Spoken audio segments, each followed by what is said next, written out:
ভালোই তো হয়েছে। তাহলে তুমি সব কথা শুনেছো? দেখো দিব্যা, তাড়াহুড়ো করো না। কাউকে তো কিছু বলার দরকারই নেই। এই বাচ্চাটাকে আমরা পালন করব, ও আমাদের দুজনের হবে। প্রতাপকে কেন কল করছো? ওর নিজের জীবন আছে তো। প্রতাপ এই সন্তানের বাবা। তাহলে এখন ওই বাচ্চার বাবা আমি। তো তুমি হঠাৎ পুরুষ হয়ে গেলে? তোমার কি মনে হয় আমি তোমার মতো কাপুরুষের সঙ্গে কতদিন থাকবো? দেখো দিব্যা, সোসাইটিতে আমার কিছু সম্মান আছে। তুমি যদি উল্টোপাল্টা কিছু করো না, আমি কোথাও মুখ দেখাতেই পারবো না। যদি মুখ দেখাতে না পারো তাহলে দড়ি কলসি নিয়ে ডুবে মরো।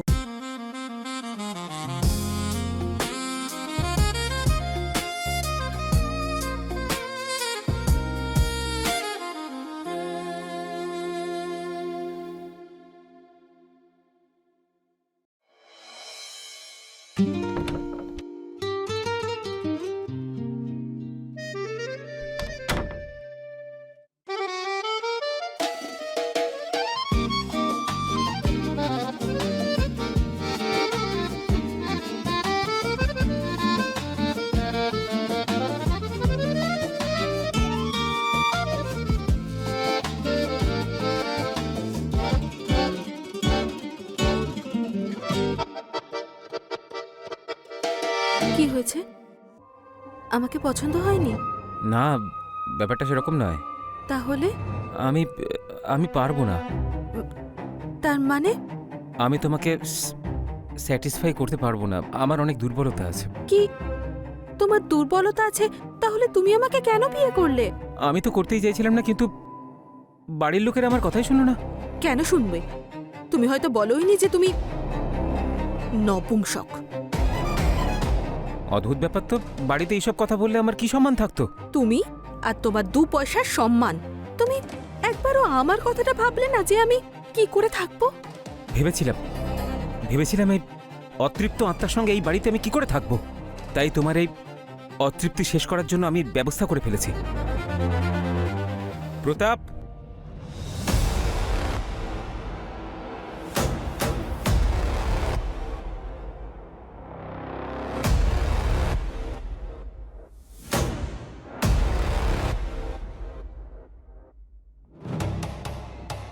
এ হলো আমার বন্ধু প্রতাপ, বিছানার সব থেকে বড় খিলাড়ি। এই খেলায় ওকে আজ পর্যন্ত কেউ হারাতে পারেনি। আজ থেকে তোমার খেয়াল এই রাখবে। Have fun, all the best.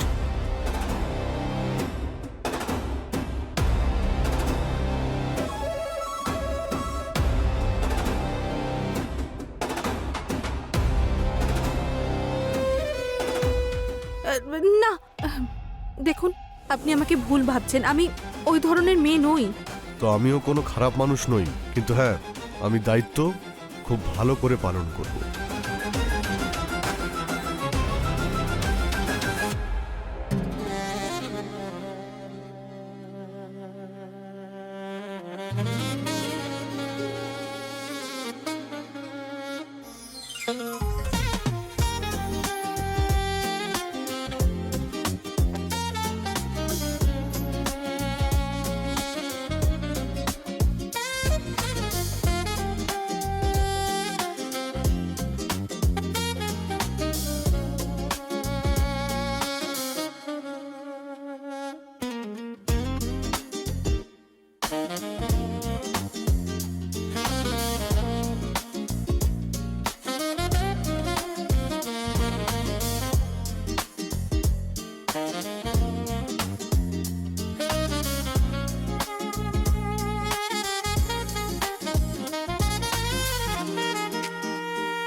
এখন আর কি লুকোচ্ছ আমার কাছে? লুকোনোর আর কি বাকি আছে?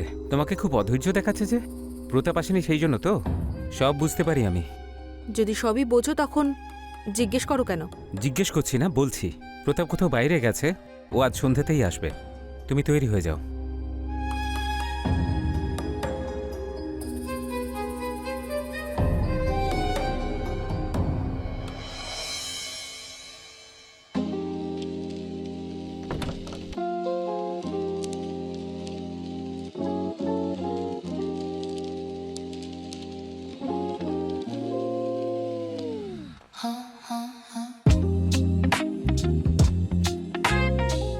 কোথায় চলে গিয়েছিলে তুমি আমাকে ছেড়ে? আজ তুমি তোমার নাম্বারটা আমাকে দিয়ে যাবে। জানো, তোমাকে ছাড়া এক মুহূর্তও কাটানো আমার কাছে কতটা কষ্টকর। চিন্তা করো না, আলাদা হওয়ার সমস্ত মুহূর্তের হিসেব আজ পূর্ণ হবে। নাম্বারও দেব আর তোমার সমস্ত অভিযোগও দূর করে দেব।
কত দিন হয়ে গেল, এইভাবে কদিন চলতে থাকবে?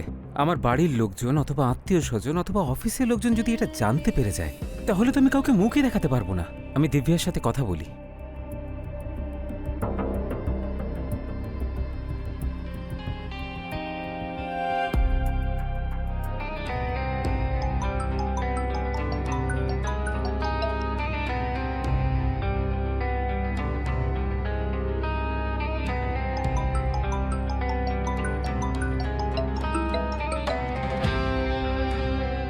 প্রতাপ, কোথায় তুমি?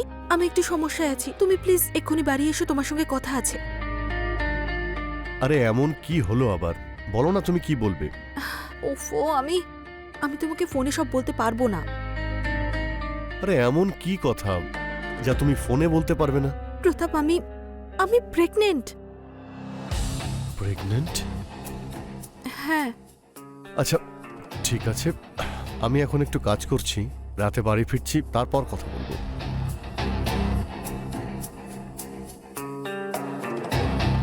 এই প্রেগন্যান্ট কি করে হলো?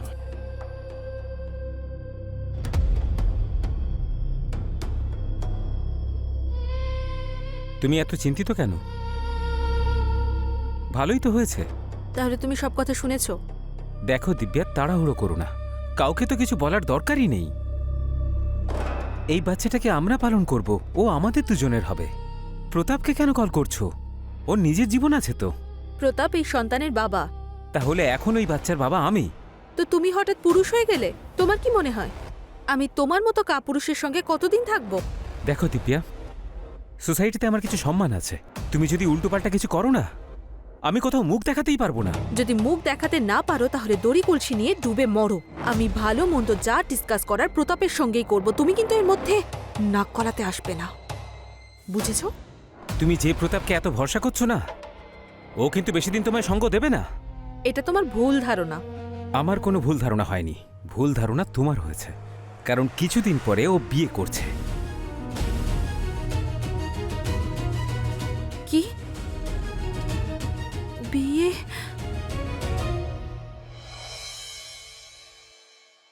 এক্সকিউজ মি, আপনি কে? আমি প্রতাপের সঙ্গে দেখা করব। প্রতাপ স্যার এখন উপরে আছেন, আপনি 2 মিনিট নিচে বসুন, উনি আসছেন।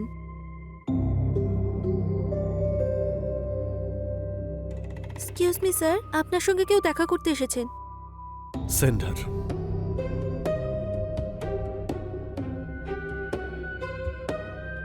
আরে দিব্যা, তুমি এখানে? অভিনন্দন, শুনলাম তুমি নাকি বিয়ে করছো। এ কথা তোমাকে কে বললো?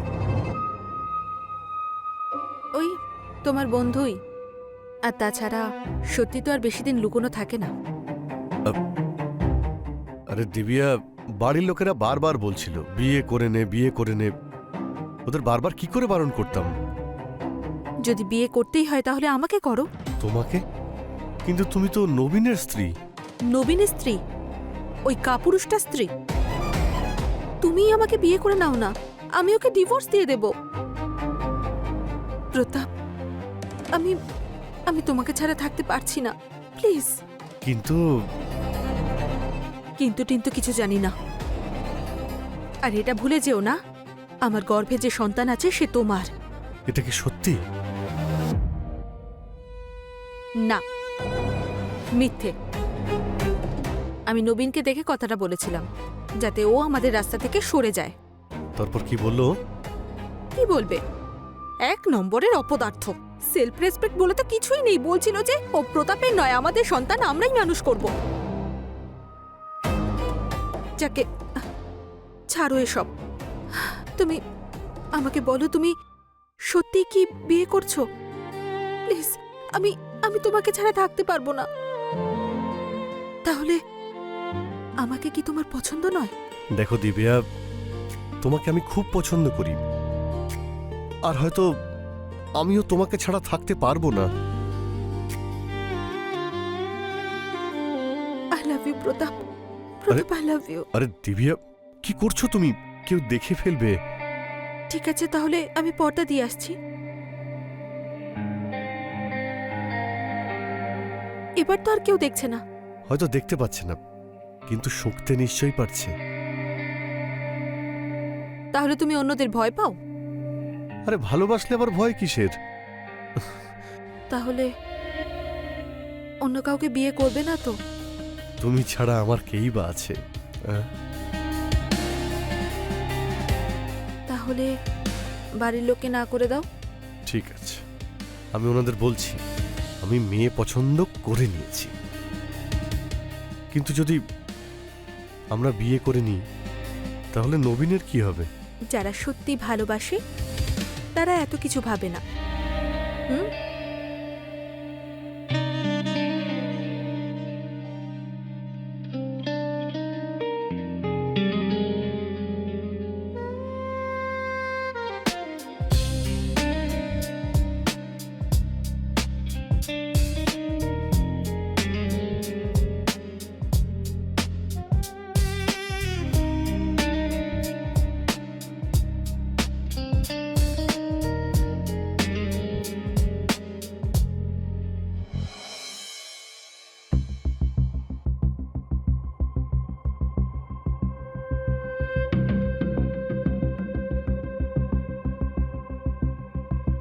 কি হচ্ছে এসব? প্রতাপ, আমি তোমাকে আগেই বলেছিলাম যে যা হবে এই বাড়ির চার দেয়ালের মধ্যে হবে। কিন্তু তুমি তো আমার সম্মান নিয়ে ছিনিমিনি খেলছো। নবীন, ওই যে কথায় আছে না, লাভ অ্যান্ড লাস্ট কোনোভাবেই লুকোনো যায় না। আমি দিব্যাকে ভালোবেসে ফেলেছি, আর এমনিতেও ও আমার সন্তানের মা হতে চলেছে। তাই তোমার জন্য এটাই ভালো হবে, তুমি আমাদের রাস্তা থেকে সরে যাও।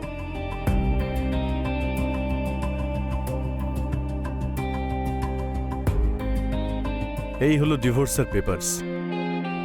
দিব্যা তোমাকে ডিভোর্স দিচ্ছে।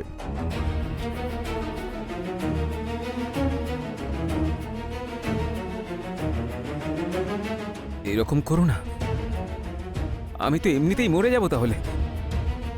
আমার পরিবারে এরকম আজ পর্যন্ত কারোর সঙ্গেই হয়নি। লোকে আমাকে নিয়ে ঠাট্টা করবে যে আমি একটা মেয়েকে সামলাতে পারিনি। তোমার সম্মান, তোমার পরিবার আমি কিচ্ছু জানি না। তোমার সঙ্গে থাকতে আমার দম আটকে আসে। সেই জন্য তুমি আমার জীবন থেকে সরে যাও। শুনেছ? চলে যাব, শুধু তোমার থেকে নয়, এই পৃথিবী থেকেই চলে যাব। ভয় পেও না, আমি তোমার থেকে অনেক দূরে চলে যাব। তোমার ডিভোর্স দেওয়ারও কোনো প্রয়োজনই পড়বে না। কি বলছিস কি তুই? তোর মাথা ঠিক আছে? আমার মাথা একদম ঠিকঠাক আছে।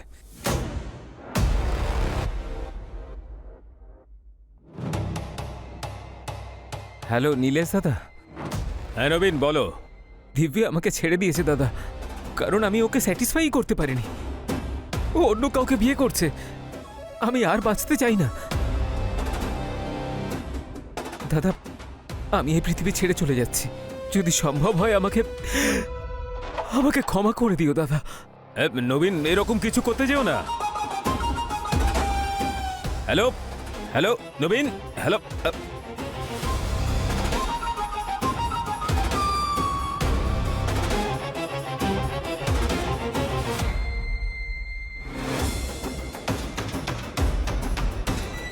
আরে কিছু করে না ফেলে, চলো। নবীন, নবীন, নবীন, নবীন, আরে পাগল হয়ে গেছো নাকি? দরজা খোলো, উল্টো পাল্টা কিছু করো না তুমি। নবীন প্লিজ দরজা খোলো। খুলছে না তো দরজা। আরে ওকে আটকাতেই হবে, নাহলে আমরা দুজনে ফেঁসে যাব। নবীন, নবীন, নবীন দেখো, আমি তোমাকে ডিভোর্স দেব না, কিন্তু প্লিজ দরজাটা খোলো। নবীন দরজা খোলো। দরজা খোলো। আমার এই পৃথিবীতে আর কাউকেই ভরসা হয় না। খুশি থাকো, আমি চললাম, বাই।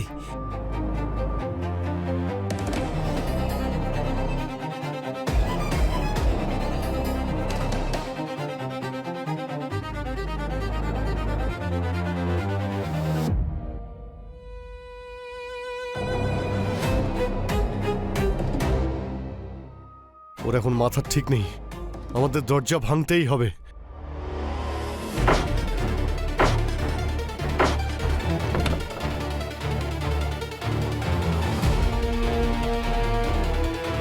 নবীন,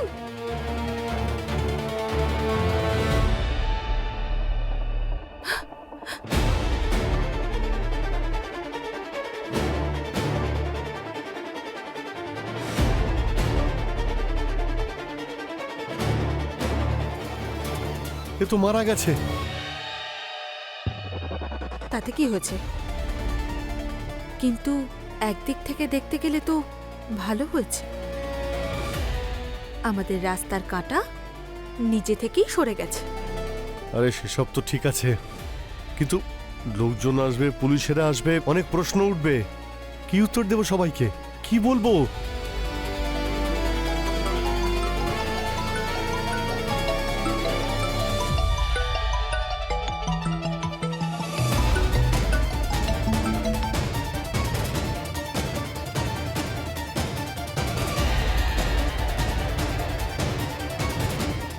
এ নবীনের দাদা, এ এক বড় সমস্যা। ও যতটা রাগী তার চেয়েও বেশি ও ভয়ঙ্কর। ওকে কি করে বোঝাবো? বলে দেব যে মিথ্যে মিথ্যে সন্দেহ করত। তুমি চিন্তা করো না, আমি এমন অ্যাক্টিং করব যে উনি সবই বিশ্বাস করবেন। সবকিছু ম্যানেজ হয়ে যাবে, ডোন্ট ওয়ারি। আর তাছাড়া যতক্ষণ কারোর প্রাণ না চলে যায়, কেউ মরে না যায়, ততক্ষণ ভালোবাসায় মজা কোথায়? দিব্যা, আমাদের সামনে এখানে ডেড বডি পড়ে আছে, আর তুমি এখন রোম্যান্সের কথা বলছো? পুলিশকে ইনফর্ম করে দিলে ওরা লাশ নিয়ে যাবে। কিন্তু কিন্তু এই ধরনের বিভৎস ভয়ঙ্কর রাতে রোম্যান্স করার সুযোগ আর কখনো আসবে না। সেই জন্য ভেবে দেখো।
হয়তো বাইরের দরজাটা খোলা আছে। কি? যখন আমরা ওর পিছনে দৌড়ে আসি তাড়াহুড়োতে আমরা দরজাটা খুলেই এসেছি। হ্যাঁ, ভুল হয়ে গেছে। যাও না, দরজাটা বন্ধ করে দিয়ে এসো। হ্যাঁ, আমি করছি। এবার আর দরজা বন্ধ করলে কিচ্ছু হবে না।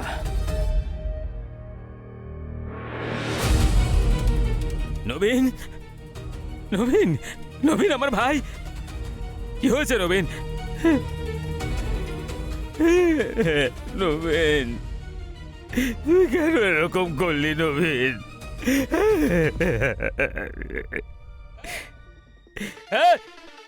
দাঁড়া, এটা সুইসাইড নয়, মার্ডার। তোরা দুজনেই মেরেছিস আমার ভাইকে। আমরা আমরা কিচ্ছু কিছুই করিনি। কিছুই করিনি আমরা। চল ক্ষমা চা, ক্ষমা চা, ক্ষমা চা এক্ষুনি।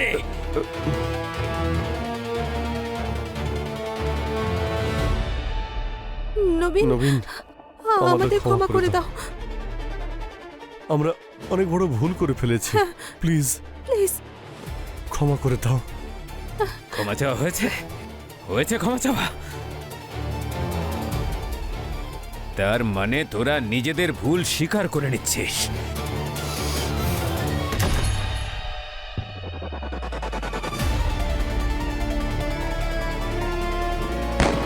Hello, police station.